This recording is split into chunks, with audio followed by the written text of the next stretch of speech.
So the idea behind this is trying to create something along the lines of the Tarbolton Bachelors Club.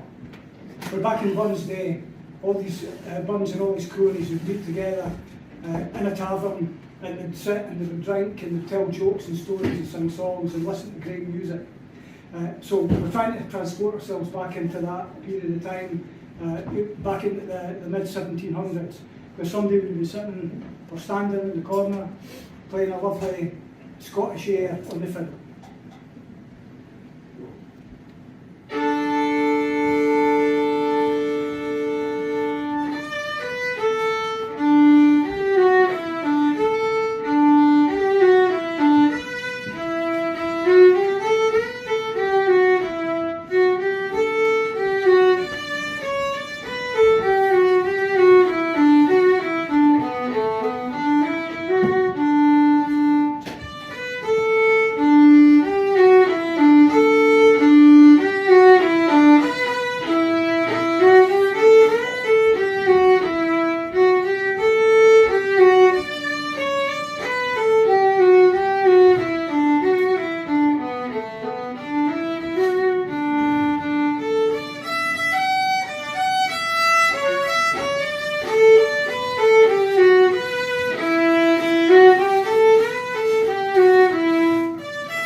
When Chapman Willies leave the street and Druithy neighbours meet, when market days are wearing late and folk begin to tack the gate, whilst we sit boozing at the nappy, getting fou and unca happy, we think nae on the long Scots miles, the mosses, watters, slaps and stiles, that lie between us and our hames, or sits our sulky, sullen dames, gathering their brews like gathering storms, nursing their wrath to keep it warm.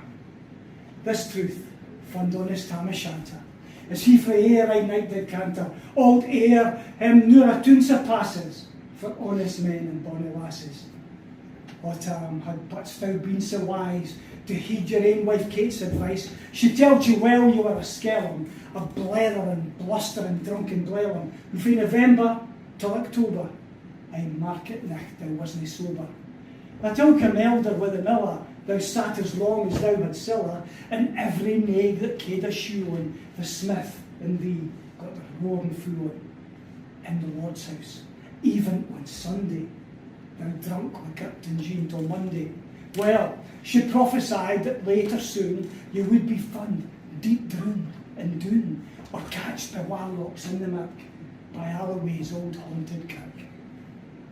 Gentle dames at Garsby greet, to think how many counsels sweet, how many length and sage advices the husband for the wife despises.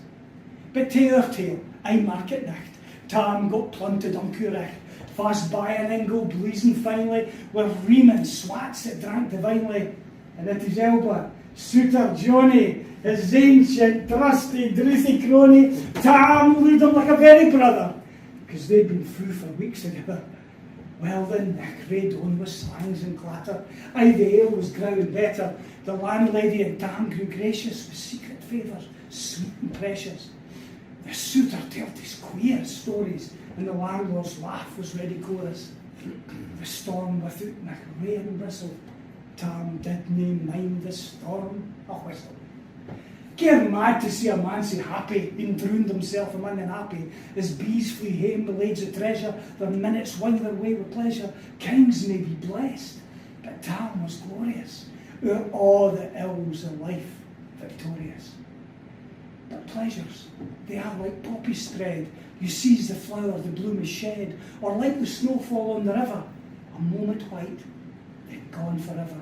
Or like the borealis race that flits ere you can point its place, or like the rainbow's lovely form, vanishing amid the storm. Nay man can tether time nor tide, that hour approaches Tam on ride. That hour, the next black art's the key stain, that dreary hour Tam mounts his beast in, when sick and nicht he takes the road in, as nae poor singer was abroad in, while the wind blew as 'twould blood its last. The rattling showers rose on the blast, and the speedy gleams the darkness swallowed, loud, deep and lang the thunder bellowed. That nicht a child would understand, the deil had business on his hand.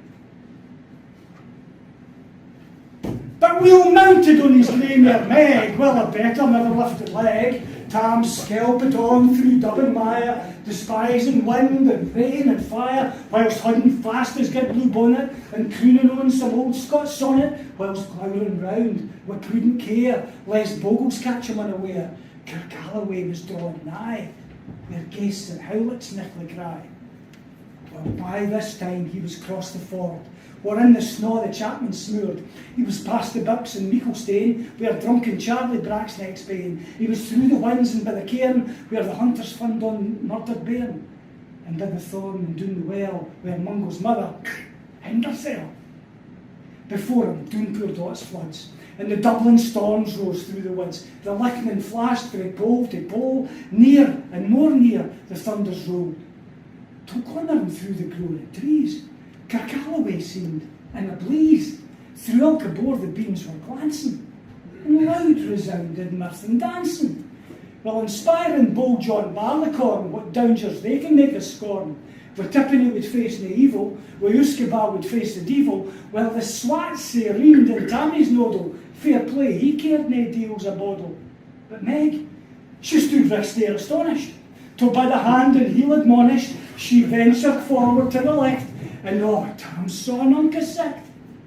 He saw warlocks and witches in a dance, nae cotillion Brent knew fae France, but hornpipes, jigs, strathboys and reels put life and metal on their heels. And on a one at bunker in the east, there sat old Nick in shape of beast, a towsy tyke, black, grim and large, to give them music was his charge. Well, he screwed the pipes and gapped them skirl, till roof and rafters all did dirl. Coffins stood round like open presses, to show the deed in their last dresses. And by some devilish cantrips like, each in its cold hand held on, by which heroic Tam was able to see upon the holy table a murderer's banes and gibbet irons, twa sparnlang wee and christened bairns, a thief new cutted for the rape with his last gasp he's gabbed at gape, 5 tomahawks were blood red rusted, 5 scimitars were murder crusted, a garter which a babe had strangled, and a knife a father's throat had mangled, whom his ain son of life bereft, with the grey hairs yet stacked to the head. And there, the horrible and awful, which even to name would be unlawful. But Tam, he glowered, amazed and curious, as the mirth and fun grew fast and furious, while the piper loud and louder blew, and the dancers quick and quicker flew. They reeled, they set, they crossed, they cleek it, till Ilka Carlin swat and reek it, and she coosed her duties at the whack, as she linked at them in her sack. Now Tam, oh Tam, had they been queens, all plump and strapping in their teens, and their sacks, instead of creasy flannin, had been snow-white 1700 linen. Well, these bricks of mine will only pair, that once were plush with good blue hair, well, I'd ha' haen them off my hurdies, for I blink o' the bonny birdies. But withered beldams, old and droll, rig woody hags would speen a foal, louping and flinging on a crummock. So wonder it didn't turn your stomach. But Tam kent what was what through brawly. There was I winsome wench in Wally that night enlisted on the corps, long after Kent on Carrick shore, where monies to beast she shot, and perished monies a bonny boat. She shook baith meikle corn and beer, as she held the countryside in fear, in her cutty sark and paisley hand, which is a lassie she had worn, and longitude, though sarely scanty, it was her best, and she was vanity. Though little kent of Reverend Granny, the sack she coughed for her wee nanny, with twapin Scots, was all her riches, would ever grace a dance of witches.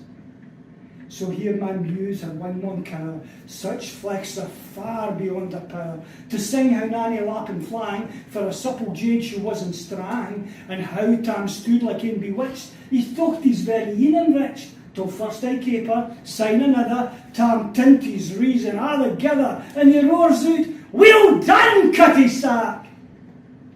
In an instant, all was dark. Well, scarcely had Maggie rallied, when out the hellish legion sallied, as bees buzz out with angry fyke, when plundering herds assail their bike, as open pussy's mortal foes, when up she pops afore their nose, as eager runs the market crowd, as stop the thief resounds aloud. So Maggie ran, the witches followed, with monies and eldritch screech and hollow. O Tam, you'll get your faring, in hell they'll roast you like a herring. In vain now Kate awaits their coming, Kate soon will be a woeful woman. So do your speedy utmost neg, reach the keystane of the brig, there at them thou your tail may toss, for a running stream the dern across. But ere the keystane she could make, fight a tail she had to shake, 'cause Nanny, far afore the rest, hard on noble Maggie pressed, and she flew at Tam with furious ettle, but little was she Maggie's mettle, I spring brought off her master hail, but left a hint her ain grey tail. The carlin caught her by the rump, and left poor Maggie scarcest hope. Now, who this tale a truth may read, baith man or mother son tak heed, that if to drink you are inclined, or if cutty sacks run through your mind, you might just buy the joys of our dear. Just remember, Tam o' Shanter's mare.